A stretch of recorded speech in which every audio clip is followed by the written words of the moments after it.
Tēnā koutou. This week in Te Reo Māori, we will be learning how to say this, that, and that over there. By learning these words, it will help us to ask and answer questions properly. This week, I will teach you how to ask the questions. Tēnei means this. Can you have a go? Tēnei.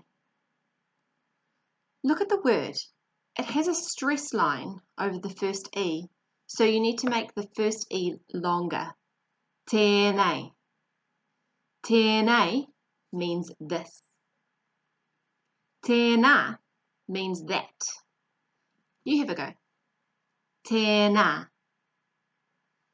This word has two stresses, one over the A and one over the E.